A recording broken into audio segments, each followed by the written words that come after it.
열왕기상 15장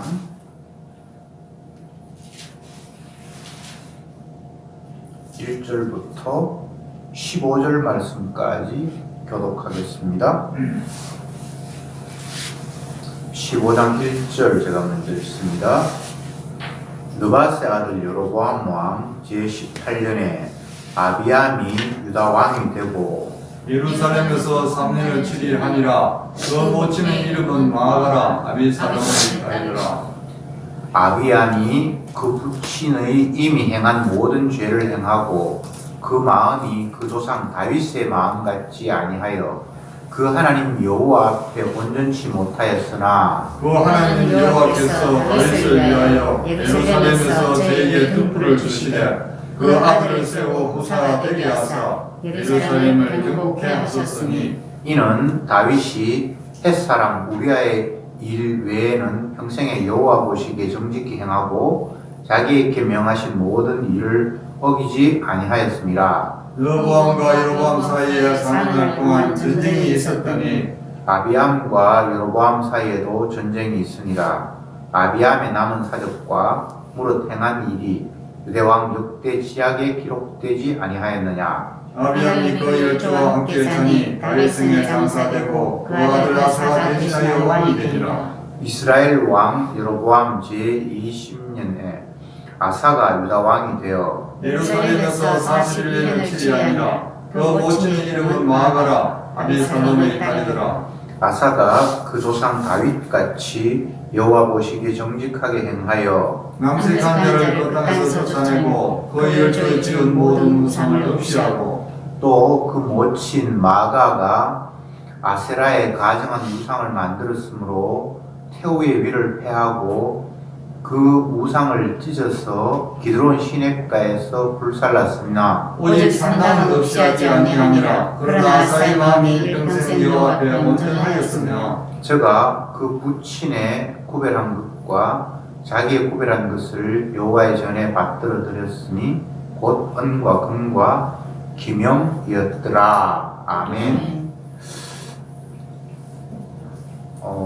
15절까지 읽었는데 요 내용은 남쪽의 왕, 유다 왕이죠. 정통 이제 다윗의 계열, 이쪽 북쪽에 떨어져 나간 사람들 말고 다윗의 후손들인데 르호보암의 아들 아비암 그리고 또 그 아들 아사 이 두 왕에 대해서 기록하고 있는 내용입니다. 우리가 이스라엘의 10왕들의 이야기를 이해할 때에 먼저 이해할 수 있는 구조를 가지고 있어야 됩니다. 그래서 제가 여러 번 반복했는데 이 칠판에 제가 잠깐 써놨습니다만 이스라엘의 10왕들의 기록은 사무엘 상하, 열왕기 상하에 기록이 되어 있거든요. 물론 역대기에도 기록이 되어 있습니다만 역대기는 다른 이야기도 많이 나와 있어서 10왕들의 기록을 이스라엘 왕들의 기록을 성경에서 찾으려고 하면 사무엘 상하와 열왕기 상하를 보면 되는데 사무엘 상하에서는 사무엘 상은 사울 이야기고요. 사무엘 하는 다윗 이야기예요. 그리고 열왕기 상에서는 이제 그 이하 후손들 르호보암부터 쫙 해서 마지막 왕까지 기록이 되어 있거든요. 그런데 이제 이게 왜 그렇게 되어 있는가 하면 사무엘 상하에서 사울 왕 이야기하고 다윗 왕 이야기함으로 말미암아 요 패턴대로 나머지 왕들이 그냥 쭉 가는 거예요. 그럼 그 패턴이 무엇인가 하면 사울은 인간들이 원해서 세운 왕이었죠. 그에 비해서 다윗은 하나님이 세운 왕이에요. 그걸 열왕기 사무엘 상하에서 대비를 시키는데 끝으로 보면 사울이 범죄한 것이나 또 다윗이 범죄하는 것이나 굉장히 유사한 면이 많아요. 예를 들면 이제 우리아 이야기를 하면 다윗은 우리아를 범한 것이 가장 큰 죄인데, 우리아의 아내죠. 우리아의 아내를 범한 것이 가장 큰 죄인데 자기 욕심에 따라서 신하의 아내를 강간을 했고 또 그걸로 모자라서 자기 죄를 숨기기 위해서 그를 전쟁터로 몰아세워서 죽이고 이런 일을 하잖아요. 근데 그것이 거의 왕 사울이 하는 행동과 거의 유사해요. 사울은 자기의 정적 다윗을 죽이기 위해서 처음에는 적의 양피를 뭐 100개 가져오면 200개를 베어오면 내가 너를 사유 삼겠다. 그 생각은 결국은 적진의 손에 보내서 죽이려고 하는 마음이었거든요. 근데 그것을 다윗이 그대로 본받아요.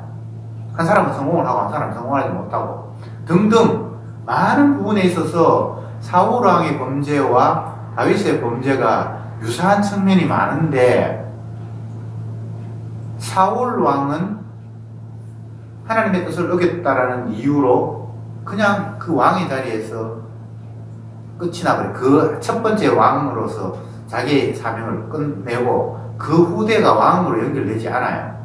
그런데 다윗에게는 하나님의 은혜라는 게 있어서 그를 용서하고 그 후손에 계속 왕이 이어지는 거예요.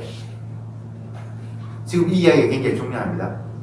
두 사람 다 똑같이 죄인인데 한 사람에게는 용서가 없고요. 한 사람에게는 용서가 베풀어진다는 것이 사무엘 상하에 대비된 거예요. 왜냐?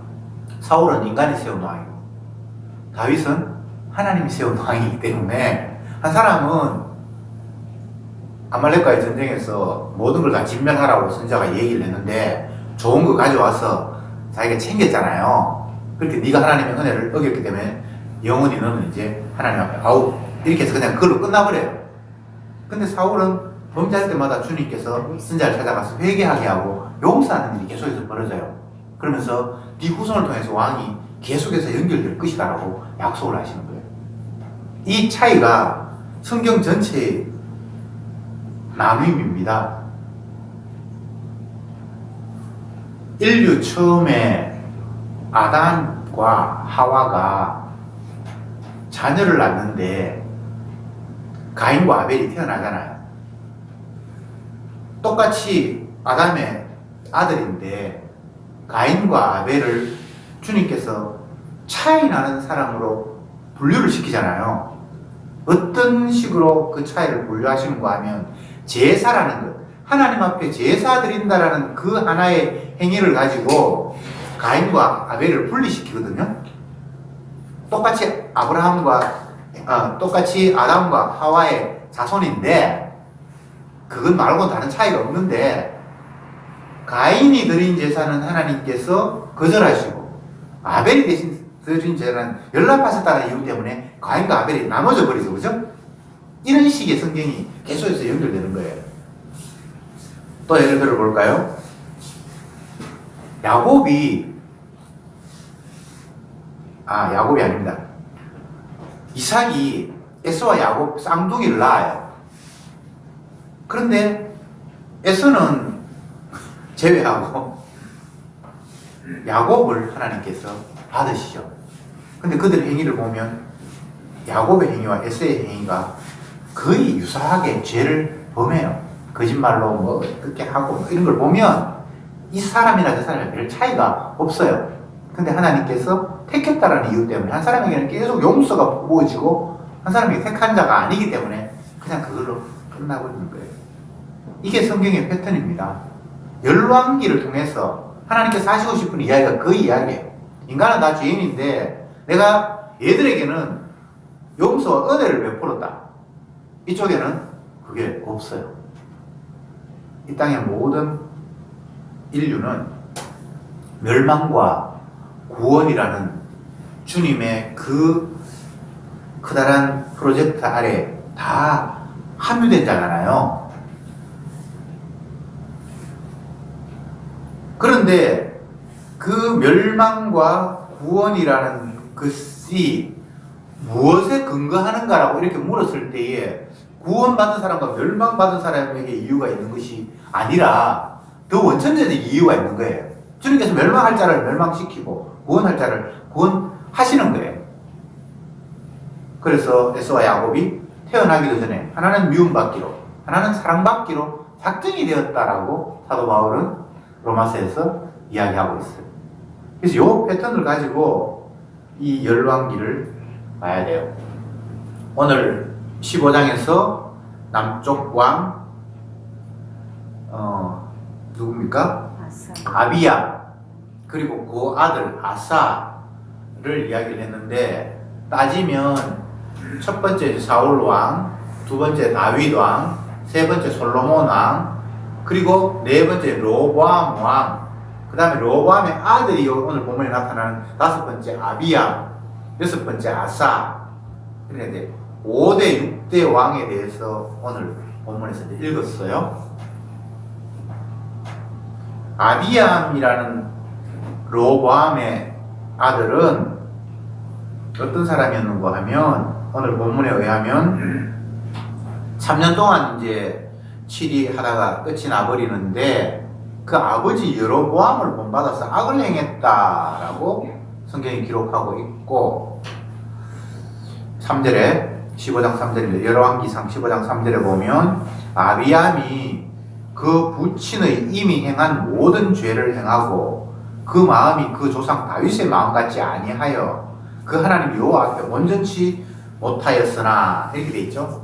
그 이 아비암이라는 왕은 그냥 뭐 별 볼 일 없는 왕이고 죄를 일삼았다는 거예요. 아버지와 똑같이.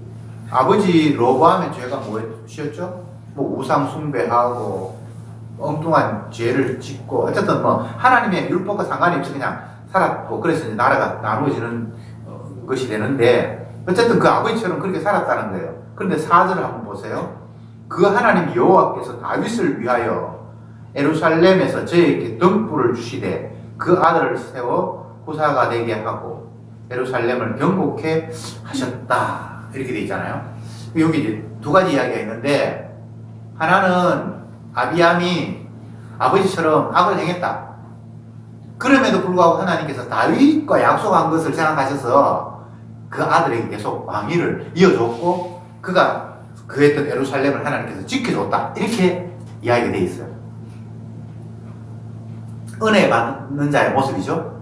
주님의 긍휼이 입혀지지 않는 자의 모습이죠. 죄인이고 엉망이었는데 하나님이 그 조상 다윗을 생각해서 그의 후손이 계속 왕이 되도록 연결해 주었고, 그리고 예루살렘을 하나님이 보살펴 주셨다. 이것에 비해서 첫 번째 왕 사울이 범죄하고 난 이후에는 그냥 왕의 자리를 빼앗을 것이다라고 끝나버리죠. 아들에게 가지 않잖아, 그죠? 그리고 이 차이를 인간 측면에서 이해를 하려고 하면 답이 안 나와요. 하나님이 용서하기로 작정한 사람은 죄를 범함에도 말미암아 주님의 용서가 거기에 가미되어서 그를 사하시는 것이 주님이 하시는 일이에요. 신약으로 넘어오면 그 아들 예수의 피가 그를 깨끗하게 했다. 성전 민문에 있는 안전뱅이를 베드로와 요한이 주님의 능력으로 일으키면서 네가 원하는 은과 금은 내게 없거니와 내게 있는 것을 네게 주노니 나사렛 예수의 이름으로 네가 일어나 걸어라, 이렇게 얘기를 하거든요. 근거가 예수입니다. 예수. 우리는 계속해서 주님의 약속이 눈에 보이지 않고 사람이 보이고 인간들이 행했던 행적들이 주위에 이렇게 널려 있으니까 그것이 보여요.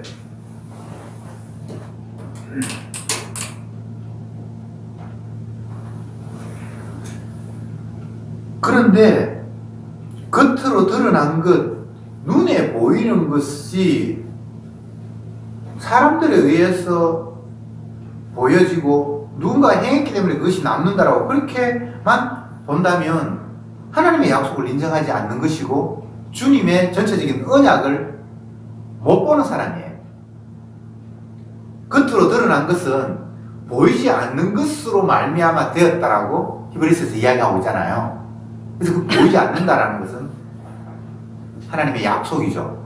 언약이죠. 언약 때문에 지금 너 눈에 드러나는 것들이 지금 그렇게 있는 거야 라고 성경은 이야기를 하고 있는 거예요. 이 이야기를 바탕으로 우리가 이제 열 왕들의 행적들을 봐야 되는데,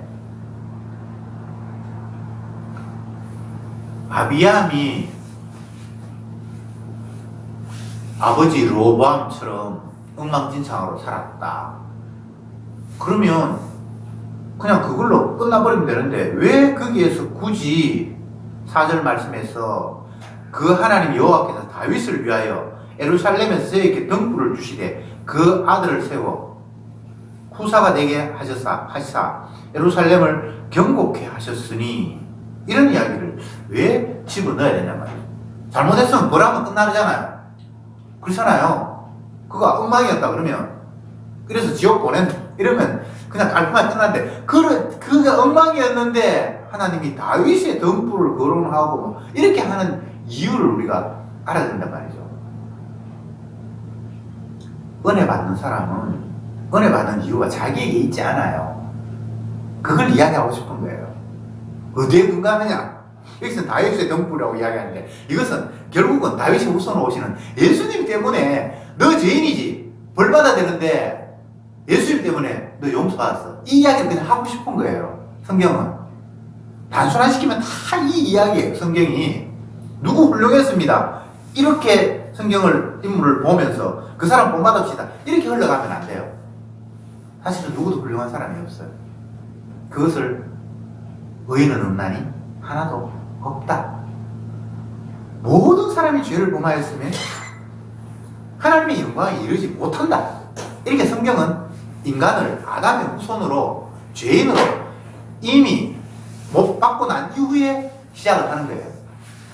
그런데 마귀는 우리를 계속해서 그 주님의 십자가의 공로를, 복음의 광채를 가리려고 네 행동 때문에 네가 복을 받고 네 행동 때문에 네가 저주받는다라는 식으로 외부의 주님의 덮어주심의 은혜를 자꾸 희석시키려고 하고 있는 거예요.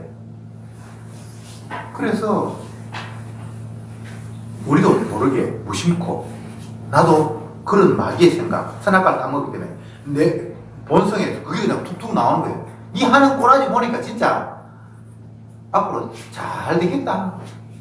결국은 그 행동과 그에 대한 뭐 복이나 저주를 그냥 이퀄 시켜버리는 것이 우리의 그냥 보편적인 상식이에요. 그리고 누군가가 정말 헌신적으로 잘하는, 희생하는 그런 모습 보면, 야, 니 진짜 앞으로는 일 잘 풀리겠다. 그냥 이런 식으로 그냥 무시하고 생각하는 거예요.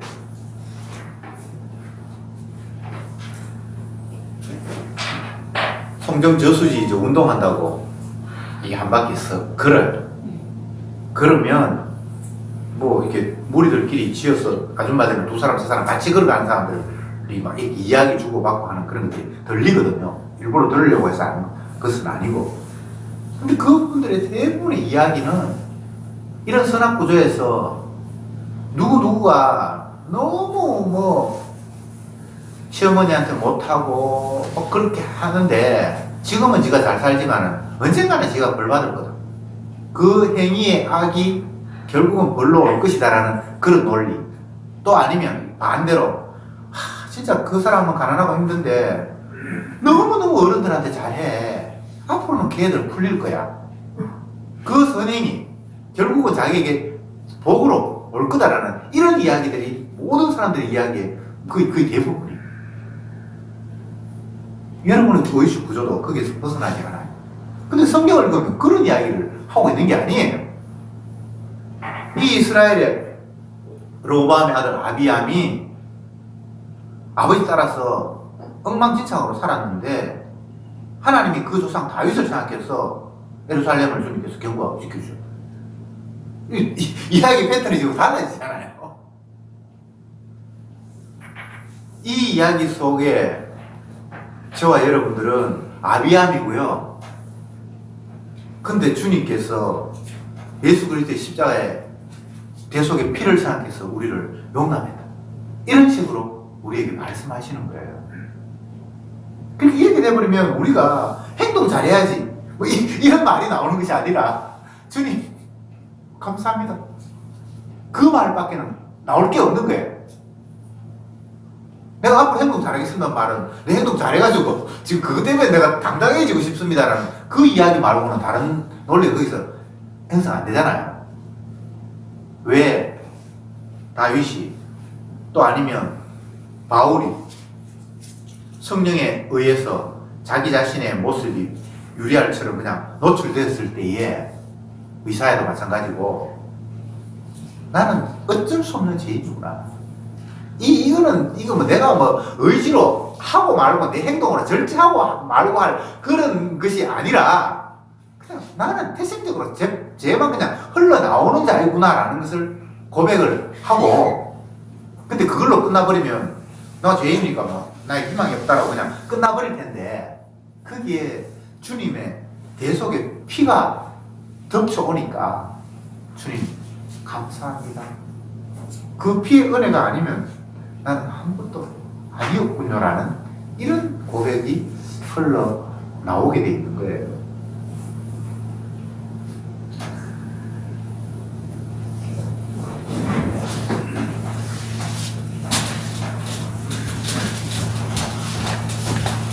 열왕들의 이스라엘의 역대 왕들의 기록은 사무엘 상하에서 이미 판결이 나버렸어요. 용서가 없이 살아가는 사울, 영원히 용서가 있는 다윗, 이것으로 열왕들이 이미 끝나버려. 그 두 개로 그냥 그 뒤에 왕 뭐 많이 있는데 볼 것도 없이 벌써 사무엘 상하에서 결론을 내버렸어요. 그런데 이제 뒤에 쭉 이야기가 되면 그 결론이 난 것들을 다 계속 확인시키는 작업이에요. 자, 북쪽 여로보암 계통이죠, 그죠? 분열되어서 나간 이 계통, 이 정통이 아니에요. 이거 다윗의 계통이 아니에요. 솔로몬이 범죄하니까 하나님께서 그 범죄를 지적하기 위해서 그 나라를 찢었기 때문에 이거는 그냥 하나님이 자기 백성 범죄를 지적하는 쪽의 계열이지 이들은 복하고 상관이 없습니다. 정통이 아닙니다. 북쪽은. 그래서 북쪽의 왕들의 평가는 그냥 여로보암의 죄를 본받아 라고 이야기하면서 그냥 끝나버려요.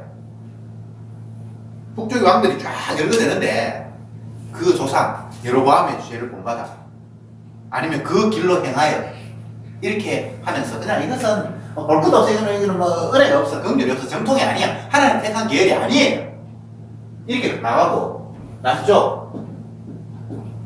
남쪽은 두 가지 표현을 해놨어요. 뭐 다윗처럼 이렇게 해가 잘했다. 또 아니면 엉망진창이었는데 다윗을 생각하셔서 주님께서 뭐 어떻게 했다. 이렇게 끝이 나요. 남쪽 왕은 정통 이 계열은 개인이 잘하고 잘못하고도 기록이 되어 있는데 그게 사실 핵심이 아니에요. 성경 신약으로 넘어오면 모든 인간이 죄를 범하였으면 하나님 영광이 이르지 못하더니 이렇게 함으로써 똑같아요. 사울이 범죄한 것이나 다윗이 범죄한 것이나 제가 유사하다고 얘기했잖아요. 다 죄인이에요. 근데 왜 이것은 하나님께서 연락하시고 연락하지 않고의 주님의 마음이에요. 용서하시고 용서 안 하겠다. 하나는 미움의 자식, 하나는 사랑의 자식. 그냥 그렇게 선택 때문에 그냥 이렇게 흘러가는 거예요. 이거 열심히 보면서 이 사람 훌륭했네. 앞으로 이렇게 본받아야지. 그렇게 보면 아무것도 아니에요. 그렇게 하나님께 칭찬할 만한 일을 한 것 자체도 주님의 은혜가 어떤 것인가를 주님께서 보여주기 위해서 그런 행동들이 이게 파생이 되는 거지 그 사람의 일이 아니에요. 그래서 나의 나 된 것은 100% 주님의 은혜다. 사도 바울이 뭔가 남들이 봤을 때 야 대단하다 어떻게 저렇게 했노. 반대로 또 잘못된 거 모두가 다 내가 아니라 주님께서 자기 뜻을 드러내기 위해서 은혜가 어떤 것인가 자기 사랑이 어떤 것인가 드러내기 위해서 나를 활용하셨다라는 거예요. 그 나는 아무것도 아니라는 거예요. 결론적으로 이야기하면 나는 죄인 중에 개수고 모친이 죄 중에서 인께서 내한테 죄밖에 안 나오는 그런 그냥 아담의 후손 죄인인데 주님이 자기 사랑 보여주시려고 그 아들 예수의 피를 덮어서 나를 깨끗게 했다. 이 이야기입니다.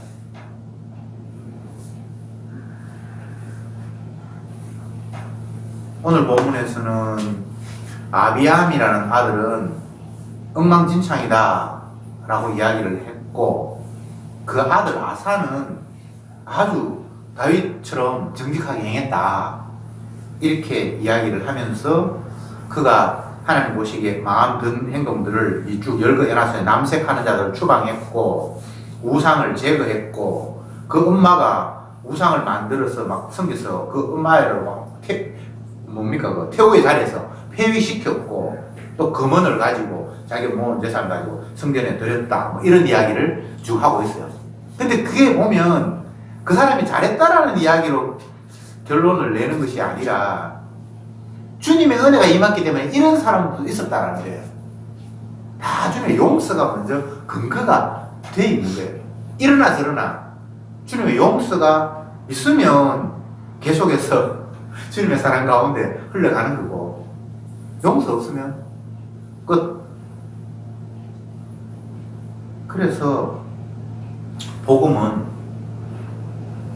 오직 예수님이 십자가에서 흘린 보혈의 피, 이게 복음이다 라고 신약의 사도들은 이구동성으로 외치고 있죠.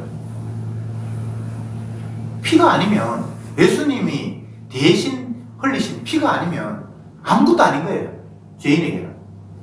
그래서 바울 같은 사람은 나는 예수 그리스도가 그 십자가에 못 박힌 것 외에 다른 건 너희들 몰랐으면 좋겠다.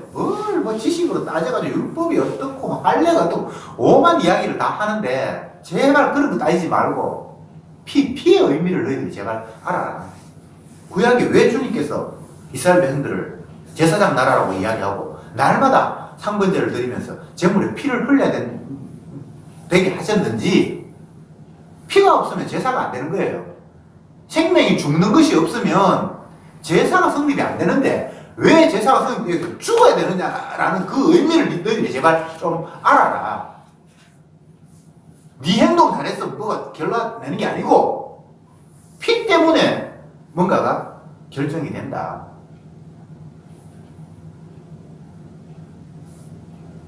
가인과 아벨이 갈라지는 것이, 한 사람은 피의 제사를 드렸다, 한 사람은 피가 없어. 이유가 처음부터 주님께서 그러면 가인이나 아벨한테 제사 드릴 때는 그냥 아무 따라 드리면 안 되고 반드시 짐승의 피를 흘려 제사를 드리라 이렇게 말한 것도 없어요.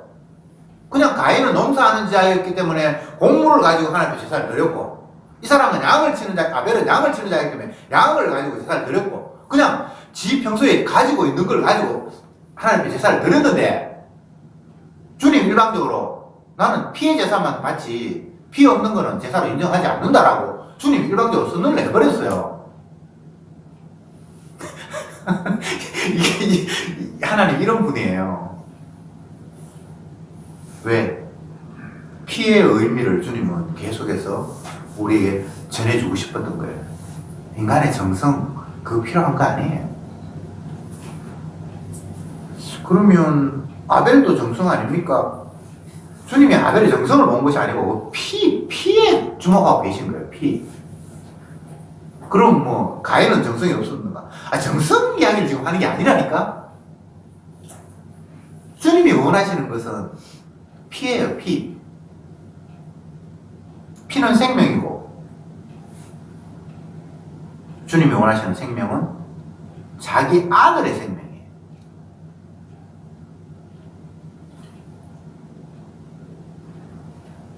어떤 인간도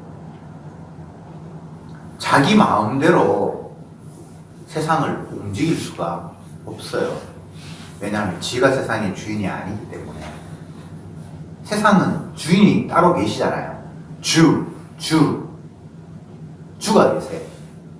하나님이 세상의 주를 자기 아들로 이미 정해놨어요. 자기 아들로. 그래서 모든 세상의 피조물들이 그 아들을 주로 섬기고 그 앞에 무릎을 꿇고 주라고 고백하도록 하는 그런 거대한 계획을 처음부터 하나님께서 마련하셨어요. 그 이야기가 성경의 전체적인 내용이에요. 근데 그것도 모르고 세상은 이렇게 했으면 좋겠어. 지 좁은 소견으로 이렇게도 구상해보고 저렇게도 구상해보고 어떤 지도자 한 사람이 자기가 원하는 대로 안 하면 저렇게 하지 말고 이렇게 했으면 좋겠는데 지 좁은 속에는 그런 아이디어보다는 이렇게 낫겠다라고 뭔가 그 조언을 하고 아이디어를 제공하는데 언약 외에는 답이 없어요. 모두가 예수 그리스도를 주로 시인하고 나는 주가 아니에요. 내가 원하는 대로 되면 안 되잖아요. 주인이 계시잖아요. 라고 그렇게 날마다 고백하면서 그 앞에 무릎을 꿇고 그분 앞에 복종하도록 하는 삶을 하나님께서 계획해 놓으셨는데 이 어리석은 인간들은 하나님 찾으면서 주 찾으면서 지가 원하는 대로 주님이 이루어졌으면 좋겠다라고 그걸 기도하고 있는 거예요. 하나님은 언약에 관심이 없고 이렇게 됐으면 내가 좀 편하고 좋겠고 내가 영광을 받겠어요. 주님 이번 대회에 내가 1등하게 해주세요. 그럼 뭐 지가 주가 되겠다는 이야기 아닙니까? 예수님 앞에 아니면 하나님 앞에 누군가에게 주라고 얘기해 놓고는 지가 원하는 대로 해달라는 거예요. 지금 오늘 종교라는 것이 우리의 신앙이라는 것이 그 모양이라는 거예요. 그렇지 않습니까? 밤새도록 기도하고 금식하면서 기도하는데 지가 원하는 걸 이루어달라고 때를 쓰고 있는 거예요. 그러면 지가 주지 주님이 주가 아니잖아요. 말로는 주여 주여 돼.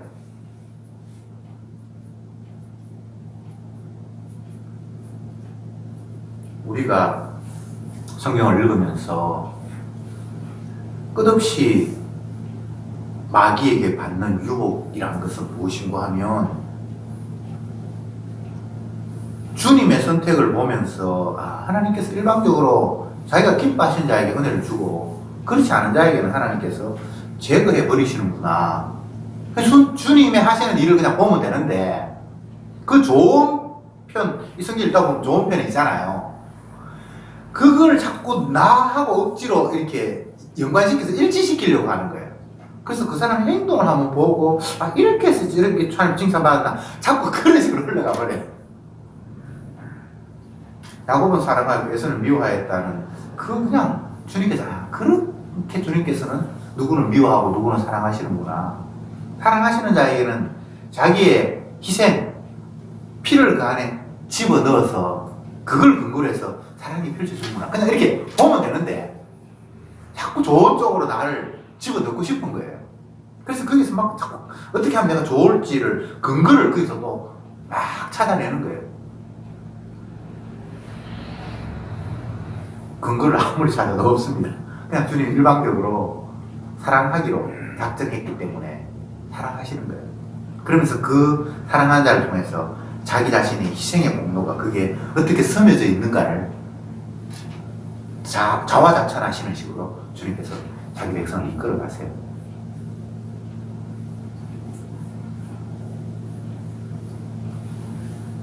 세상에 사랑 이야기하지만 그거는 사랑이 아니다. 사랑은 여기 있나니 자기를 죽이고 짓밟아버린 원수를 위해서 대신 저주를 받으셨던 십자가, 이것만이 진정한 사랑이다. 성경이 이렇게 이야기하거든요. 사랑은 여기 있나니 우리가 하나님을 사랑한 것이 아니에요. 하나님이 우리를 사랑하사 자기 아들을 화목제물로 내주신 이것이니라. 인간들은 뭐 사랑 아니겠는데 그거 사랑 아니고 진짜 사랑은 원수를 사랑하는, 모든 인류가 하나님의 아들을 재수 없어 우리 사는 일에 걸러적거리네. 날마다 우리를 죄인으로 규정하고 뭐 하나님의 행동마다 악하대. 그럼 지만 잘났나? 꼴 보기 싫어 하면서 모두가 다 달려들어서 예수님을 죽였어요. 모든 인류가 예수님의 원수죠. 그런데 그 원수를 죄에서 구원하시려고 대신 십자가에서 저주를 받아서 피를 흘렸다는 거예요. 그게 사랑이라는 거예요. 원수를 사랑하라는 말을 우리가 진짜 미운 사람을 사랑하라는 이 이야기가 아니고 하나님의 아들이 원수를 사랑했다는 거예요. 원수를 사랑하라는 말 그 자체가 니도 원수 사랑해. 그럼 내가 예수님하고 똑같이 되어보는데 인간은 원수 사랑 못해요. 하나님의 사랑이 그런 거였다라는 걸 보여주려고 원수를 사랑하라고 그렇게 말씀을 하신 거예요. 근데 뭐 우리가 자꾸 율법을 지켜요. 율법은 하나님의 아들만 지킬 수 있어요. 아버지의 뜻을 아들만 온전히 이룰 수 있어요. 우리는 율법 자체를 의미도 이해를 제대로 파악을 못해요. 그 아버지의 말을 알아듣는 사람도 아들이고요. 그 알아듣는 아들이 아버지 말에 순종하는 것이 이 성경의 이야기예요. 율법을 지켜요. 왜 그리 시금번진 그런 행동을 합니까?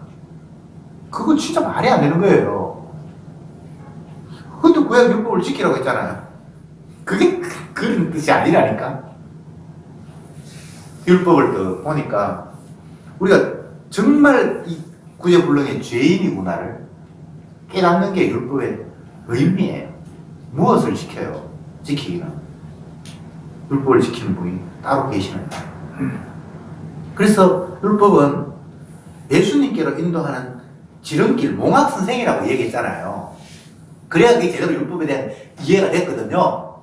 그러니까 그렇게 이해되기 위해서는 내가 죄인이라는 사실, 그 율법을 하나도 지키지 못하는 죄인이라는 사실이 깨달아지고, 이 죄인을 위해서 예수님께서 십자가에 다 이루셨음으로 말미암아 나를 용납하시구나라고 예수님의 그 희생을 바라보는 게 율법의 과정이에요.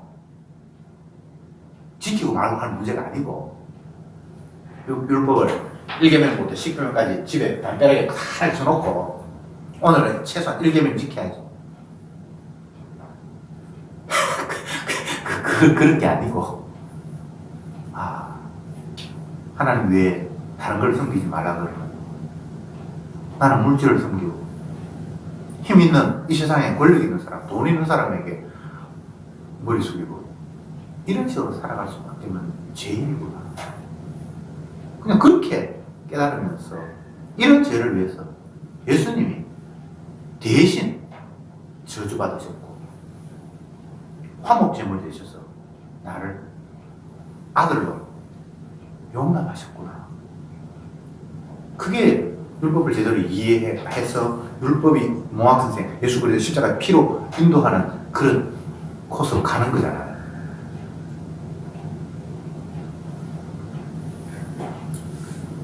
성경을 겉으로 드러난 그런 것으로 이해를 하면 오늘 본문에서 아비암이라는 사람은 본받을 게 하나도 없고 아사라는 사람은 본받을 게 많아요. 남색하는 자를 추방하고 우상을 제거하고 심지어 음마를 할지라도 우상 숭배하고 하니까 태우의 자리를 제해버리고 자기 가진 재물을 하나님 앞에 드렸고, 우리도 이렇게 본받자, 이렇게 나가면 안 돼요. 주님의 용서가 임해서 주님의 능력을 표출하게 된 사람은 이런 모습도 띄는구나. 이거 우리가 할 수 있는 게 아니에요. 근데 성령이 하시면 나도 모르게 내 모습 속에 이런 것도 나와요.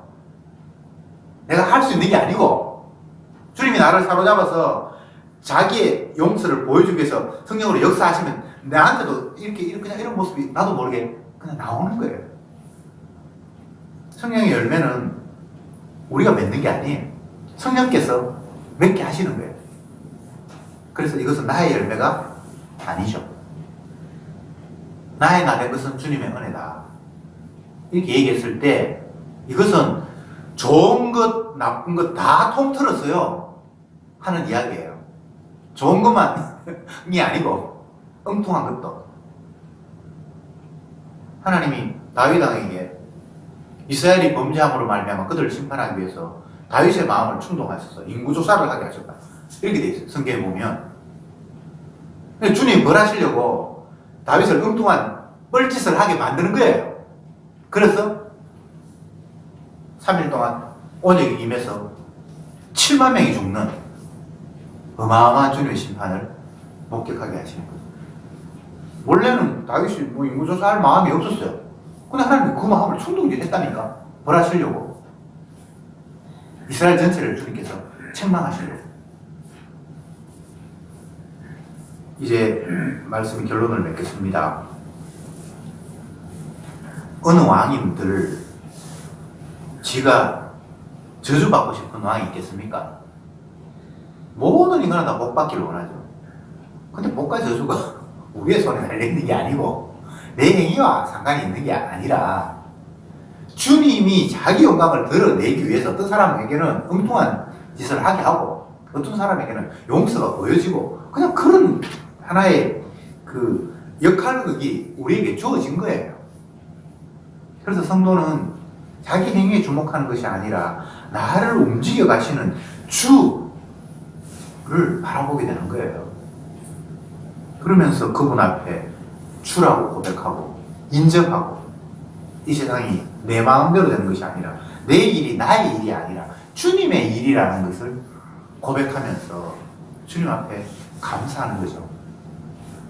그런데 진짜 감사한 일이 이 쓰레기 같은 우리에게 자기의 희생을 계속해서 쏟아붓고 계신다는 사실. 그게 저와 여러분들이 주님 앞에 꼼짝 못하고 감사만 할 유일한 이유입니다. 기도합시다. 주님, 오늘 이 시간도 다시금 주님의 일하심의 오묘함을 말씀을 통해서 확인했습니다. 눈에 보이는 것은 보이지 않는 것으로 말미암아 되어진 것이라는 점을 잊지 말게 하옵소서.